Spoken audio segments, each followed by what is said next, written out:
ഇന്നത്തെ കാലത്ത് നമ്മൾ നോക്കിക്കഴിഞ്ഞാൽ ഒരുപാട് കോൺഫ്ലിക്റ്റും കാര്യങ്ങളൊക്കെ വളരെ പ്രോമിനൻ്റ് ആണ്.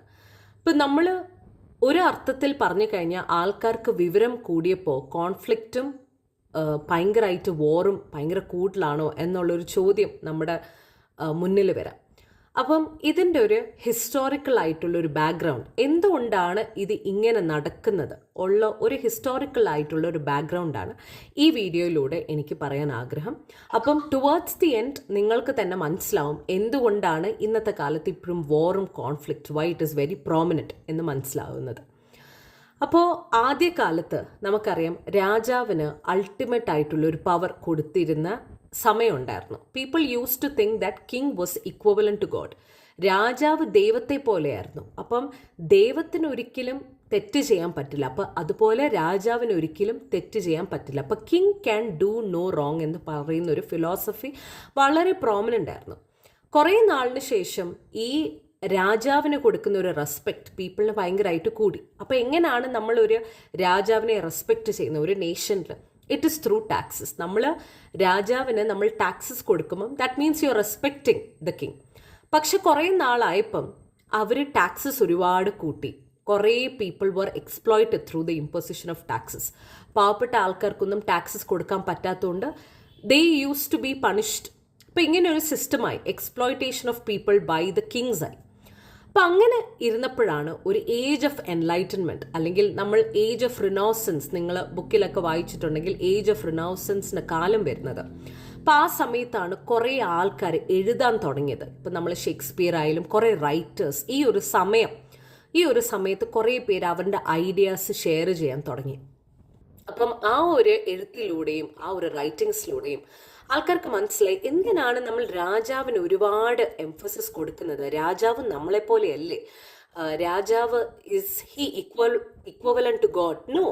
അപ്പം ഇങ്ങനെയുള്ളൊരു തിരിച്ചറിവ് അവർക്ക് വരാൻ തുടങ്ങി. അപ്പം ഈ ഒരു ഏജ് ഓഫ് റിനോസൻസ് കാര്യത്തിൽ ആ ഒരു സമയത്ത് people use to question everything. Okay, നിങ്ങളിപ്പോൾ ഗോഡ് ഉണ്ട് എന്ന് പറയുന്നു, അങ്ങനെ ഒരു എവിഡൻസ് ഉണ്ടോ? ഒരു സയൻറ്റിഫിക് റാഷണാലിറ്റി എന്ന് പറയുന്ന ഒരു കോൺസെപ്റ്റ് വന്ന് തുടങ്ങി. എന്ന് വെച്ചാൽ നമുക്ക് എന്താണോ കാണാൻ പറ്റുന്നത്, എന്താണ് നമുക്ക് കേൾക്കാൻ പറ്റുന്നത്, അതാണ് സത്യം. അല്ലാത്തതൊന്നും സത്യമല്ല എന്നുള്ളൊരു ചോദ്യം, എന്നുള്ളൊരു കോൺസെപ്റ്റ് വരാൻ തുടങ്ങി. ഇങ്ങനെ വന്നപ്പോഴാണ് നമ്മളിപ്പോൾ ഫ്രാൻസിലായാലും ഫ്രഞ്ച് റെവല്യൂഷൻ നടന്നത്. Because people use to question the pope. നിങ്ങൾക്ക് എന്തിനാണ് ഇത്രയും നമ്മൾ ടാക്സസ് കൊടുക്കുന്നത്? അങ്ങനെ പീപ്പിളായിട്ട് തന്നെ കിങ്ങിനെതിരെ ഒരു റെവല്യൂഷൻ നടക്കുന്നതാണ് ഫ്രഞ്ച് റെവല്യൂഷൻ. അങ്ങനെ ഒരുപാട് കൺട്രീസിൽ people started questioning the authority. അങ്ങനെ അതോറിറ്റീനെ ക്വസ്റ്റ്യൻ ചെയ്തപ്പം അവർക്ക് മനസ്സിലായി ദാറ്റ് അവിടെ ഒരു കിങ്ങും ഗോഡ് തമ്മിൽ യാതൊരു റിലേഷൻ ഇല്ല, കിങ്ങും പീപ്പിളും സെയിം ആണ് എന്നുള്ളൊരു തിരിച്ചറിവ് വരാൻ തുടങ്ങി. അപ്പോൾ ഈ തിരിച്ചറിവ് വന്ന് എങ്ങനെയാണ് അത് തുടങ്ങിയത്? ബിക്കോസ് ത്രൂ റൈറ്റിങ്സ് ഒരുപാട് ആൾക്കാർ എഴുതുന്നതും ആ ഒരു ജ്ഞാനം കിട്ടിയതിന് ശേഷമാണ് പീപ്പിൾ യൂസ് ടു ക്വസ്റ്റ്യൻ. അപ്പോൾ ഇത് ഒരു സൈഡിൽ ഒരു ഗുഡ് തിങ് ആണ്. പക്ഷെ ഓൺ ദി അതർ ഹാൻഡ് ഇപ്പം ദേവർ പോയറ്റ്സ് ലൈക്ക് റൂഡിയഡ് കിപ്ലിംഗ്. അന്നത്തെ കിപ്ലിംഗ് പോയംസ് എന്ന് വെച്ചാൽ ഭയങ്കര എൻലൈറ്റനിങ് ആയിരുന്നു. നമ്മളിപ്പോഴും ആ പോയം എടുത്ത് വായിച്ചു കഴിഞ്ഞാൽ നമുക്കൊരുപാട് നമുക്കൊരു നാഷണലിസോ നമുക്കൊരുപാട് ഫീലിംഗ് ഒത്തിരി ഇവോക്ക് ചെയ്യുന്ന പോയംസാണ് കിപ്ലിങ്ങിൻ്റെയൊക്കെ പോയംസ്. അപ്പോൾ ആ പോയംസിലൂടെ ഒരു നാഷണലിസം പറയുന്ന ഒരു കോൺസെപ്റ്റ് അറോസ് ചെയ്തു. ഓക്കെ, അപ്പം വൺ സൈഡിൽ people started questioning the authority. On the other hand ഈ റൈറ്റിങ്സിലൂടെ തന്നെ പീപ്പിളിന് ഒരു നാഷണലിസം എന്ന് വെച്ചാൽ എൻ്റെ നേഷനാണ് നല്ലത്, ബാക്കി നേഷൻസിൻ്റെ കാര്യമില്ല, എൻ്റെ നേഷന് വേണ്ടിയിട്ട് ഞാൻ എന്തും ചെയ്യും എന്നുള്ളൊരു അവർക്ക് തന്നെ ഒരു ഫീലിംഗ് വരാൻ തുടങ്ങി. It's very easy to manipulate a person's feeling through writing അന്നത്തെ കാലത്ത്. അപ്പോൾ അങ്ങനെ ആയപ്പോഴാണ് ഇപ്പം നമ്മൾ നോക്കിക്കഴിഞ്ഞാൽ ഹിറ്റ്ലറിൻ്റെ സമയത്ത് ഒരു ജർമ്മനിയിലായാലും people were ready to die for the nation. Because nationalism അവർക്ക് വന്നു തുടങ്ങി, അവർക്ക് എന്തും നേഷന് വേണ്ടിയിട്ട് ചെയ്യാം എന്നുള്ളൊരു കോൺസെപ്റ്റ് വന്നു തുടങ്ങി. അപ്പോൾ അങ്ങനെ വന്ന് നേഷൻസിന് വേണ്ടിയിട്ട് ആൾക്കാർ മരിക്കുന്നത്, നാഷണലിസത്തിന് വേണ്ടിയിട്ട് ആൾക്കാർ മരിക്കുന്നത് കണ്ടു വന്നപ്പോഴാണ് ഒരു തിരിച്ചറിവ് മനസ്സിലാക്കിയത് ഇങ്ങനൊരു കോൺസെപ്റ്റും തെറ്റാണ്.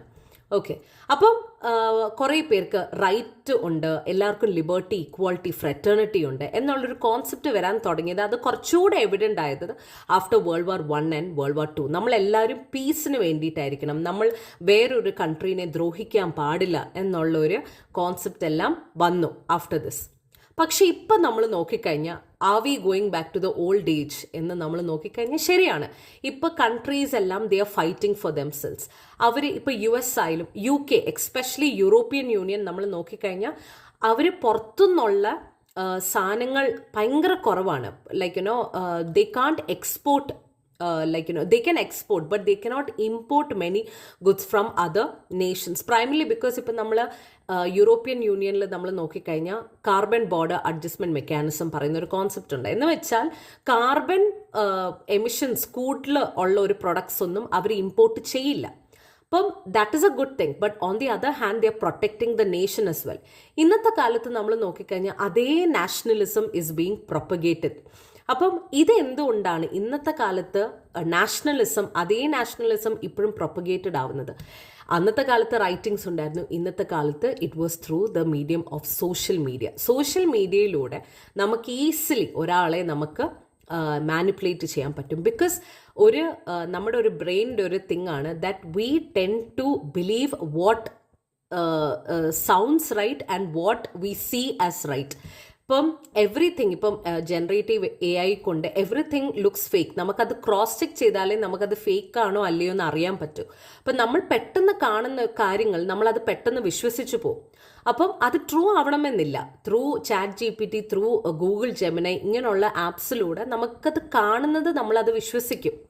പക്ഷെ ഇതിൻ്റെ പ്രശ്നം എന്ന് വെച്ചാൽ നമ്മൾ കാണുന്നത് വിശ്വസിക്കുമ്പോൾ ഉള്ളൊരു പ്രശ്നം എന്ന് വെച്ചാൽ നമുക്കറിയത്തില്ല whether it's fake, whether it's real. അപ്പം അനാവശ്യമായിട്ടുള്ള ഒരു മെൻറ്റാലിറ്റി നമ്മുടെ ഉള്ളിൽ തന്നെ വരും.